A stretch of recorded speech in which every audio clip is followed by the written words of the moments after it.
Hi guys, welcome back to Billa's Kitchen, and today we are going to be making some banana cake, and it's a very rich banana cake, as you can see from the ingredients. I'll be adding some courgettes or zucchini, and some carrots, and of course we have the bananas. We have some sugar here. We have the oil that we will use. This is just normal vegetable oil. I prefer using oil to margarine or butter. And those are 4 eggs, some flour there, and some cinnamon, a little cinnamon, and some cardamom. I just love the smell of cardamoms on cakes, so I'll add some little cardamoms. Those ones are optional, and of course I'll also add some flavoring. My favorite flavoring is banana flavor. However, I just realized I ran out of it, so I think I'm yet to decide, but most likely I'll use this chocolate flavor because I also don't have vanilla essence. So I think I'll just use that. Strawberry, well, you could use that if you prefer it, but it usually gives it a different kind of color, which I don't like personally. So I'll use chocolate flavor for this particular cooking. So on to the cooking. Okay guys, so here I have my bananas. I've already peeled them and cut them into pieces. So what you'll start by doing is mashing them. You need to mash them until, just mash them using a fork. A fork is good enough. You don't need to use any special tool. Just make sure your fork is strong. So you just mash them until they are totally mashed. So I'll just go ahead and finish that. So guys, I've mashed my bananas. Now they're finely mashed. Okay, not too fine, but it's still okay. There's no problem. They don't have to be perfectly mashed as long as they're mashed.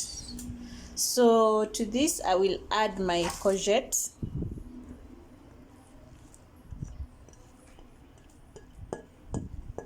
And then I add the carrots. Remember, for the courgette, when you're grating them, do not peel them. Just grate them with the peels. Then I add my carrots. Wow, guys, look at that color. So colorful. I already feel like eating it. Then you mix this together with the bananas.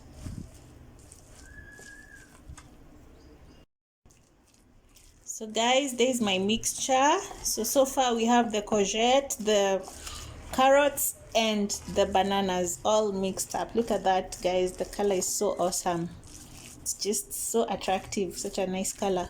Okay, so to this, now I will add my sugar.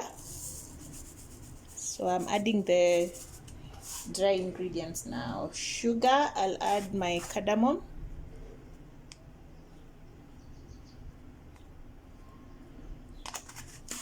And then I'll add just a little bit of cinnamon. Okay. And I mix everything up.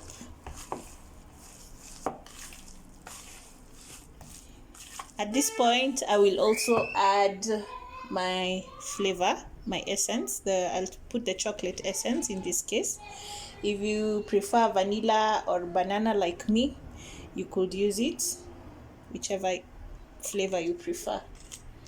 So I've just added that, and I'll mix everything well.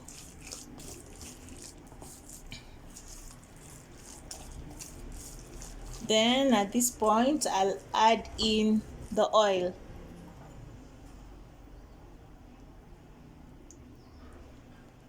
And just mix. I add a little, then I mix, and a little, then I mix. Okay.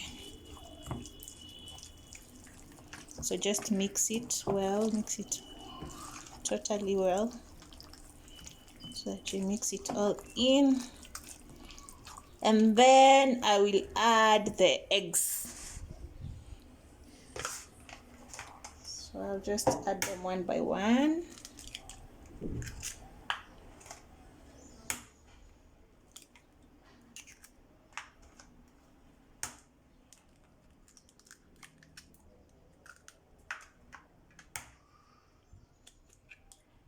Okay, so now I mix everything in.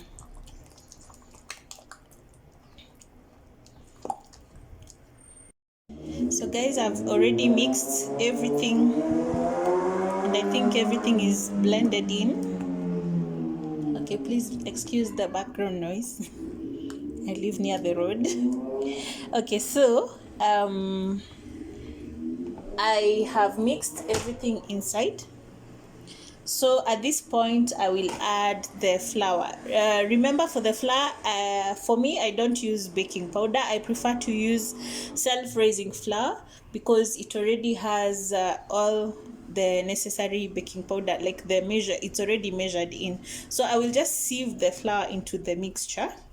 Remember that sieving is very important because it helps to put air into your cake so that you don't have a flat cake that doesn't have any air in it. So I usually like just sieving the flour directly into the cake mixture whenever I'm cooking cake or bread or even mandazi. Yeah, so I'll mix in the flour.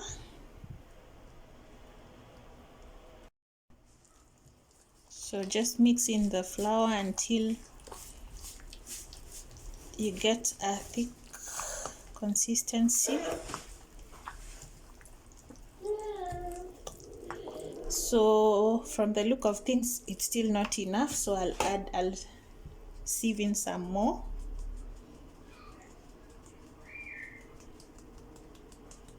So you keep sieving in the flour and mixing, sieving and mixing.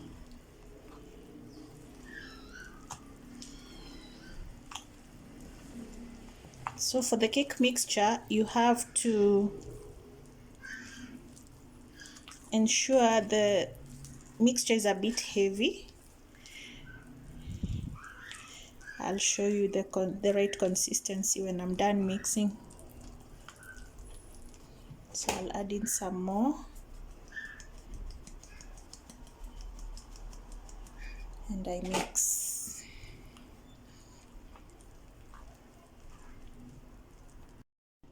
Okay, so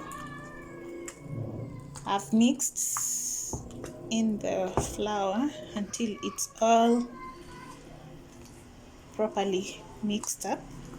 And please note, as you mix in all your ingredients, maintain one side, as in mix them towards one side. Like if you choose to mix them in a clockwise manner, maintain that all through. If you're mixing them in an anti-clockwise manner, maintain that all through. This helps a lot with putting air into your cake. As you can you see the bubbles, guys, as I'm mixing? That is air getting into my cake. You see that? See the bubbles? Yeah, that is me putting air into the cake, which is very useful. It helps with the cake rising, like when you're baking it, so that you don't get a cake that is flat. Okay, that is a tip I learned from home science in high school. So they'll come in handy. Yeah, so I think our mixture is ready now. So the next step, I will now prepare the baking tins. And my son really loves this. In fact, I would recommend this. This is a very good meal, especially if you have a child who doesn't eat well, is a poor feeder or a fussy feeder. You can be cooking this because from the ingredients you've seen, it has a lot of vegetables in it. I've also used some eggs, and of course there's the carbohydrates from the wheat, so it's a balanced meal in itself. So even if, like for my son, if he eats this and he doesn't eat any other, if he takes this cake as a meal, I'm never worried because I know he's taken a balanced diet. So let's prepare the tins now. So for the baking, I recently got this cupcake baking tin, and I also bought this silicone cupcake cases, and they're reusable. So this is the first time I'm using them. I hope all goes well. I've not used them before, but the main reason I got them is because of my son. As you can see, they are very colorful, and he likes cupcakes. So that's just a way of encouraging him to eat the cake that I bake, the banana cake. And then aside from that, I also have this tin. I prefer using a glass casserole for baking my cake as opposed to the baking tins. So let's see how this goes. So I'll grease my cupcake cases.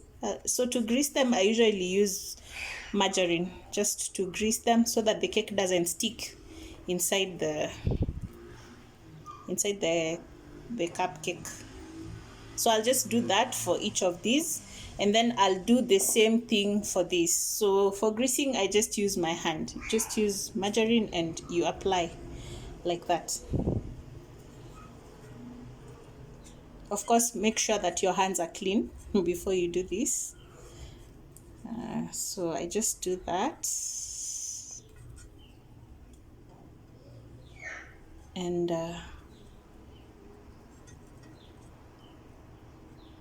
yeah, all round, and it's ready. So I'll do the same for each of these cupcake holders, or what do you call them? Whatever you call them. Yeah, these ones. And then I'll be back to show you how we're going to pour the mixture and put it in the oven. In the meantime, make sure you preheat your oven so that it starts getting some heat. Preheat it at 180 degrees centigrade, and set the timer for 45 minutes. Okay, so all the cupcake holders have been greased and ready, and of course the big tin is also ready. So now it's time to pour in our mixture. So I think I will start with the cupcake holders. Man, I don't know how to go about this. Please say a prayer for my... Oh, it's so messy. I'll clean up the mess later, don't worry. So I'll just fill them inside the... Maybe I should use a spoon. Let me try and use a spoon. Should be less messy. Okay, so I'll just fill all of them, and the remaining mixture I will put it inside the other bowl, the bigger bowl. So when you're filling them, make sure you don't fill them completely, because you have to leave some allowance for the cake to rise so that it doesn't overflow. So I'll put them like 3/4 way each for each holder. Like I'll fill it 3/4 way.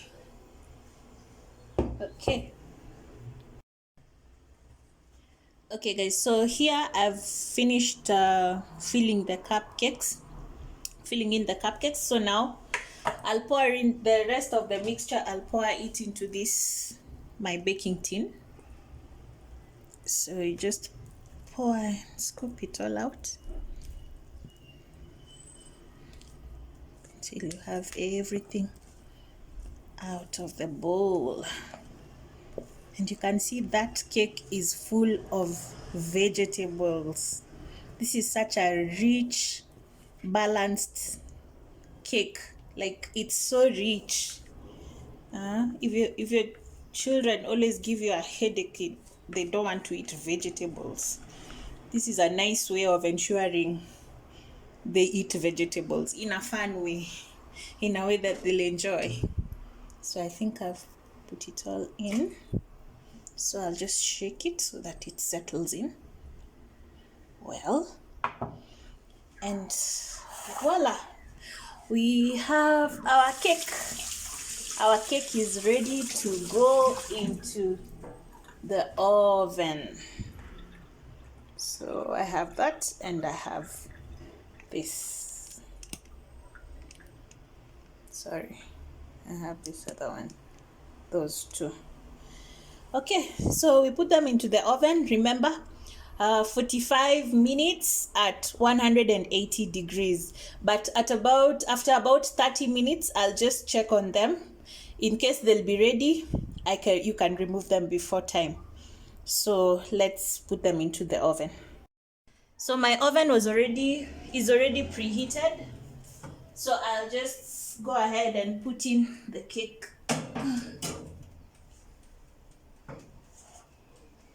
And I'll put the cupcakes just below. Then I close it. And so we wait.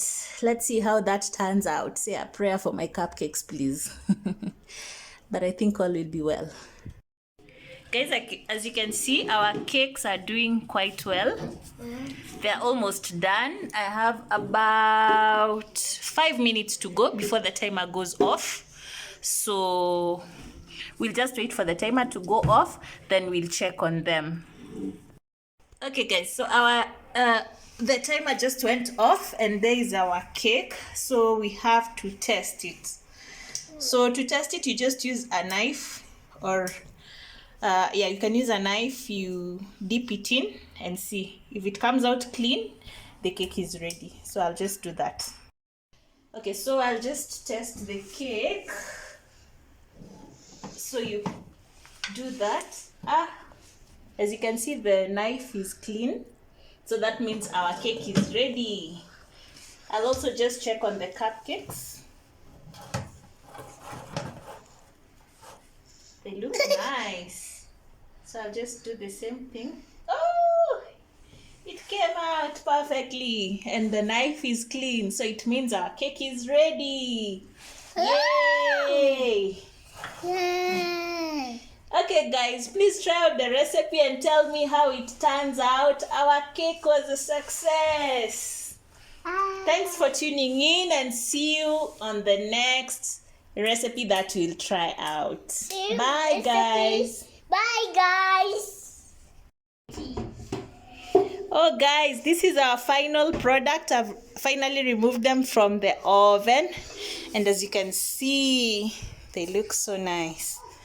Wow, I'm so proud of these cupcakes. They behave. Look at that. So I'll just cool them, and then I'll show you how it looks like after they're cooled. But it looks really nice.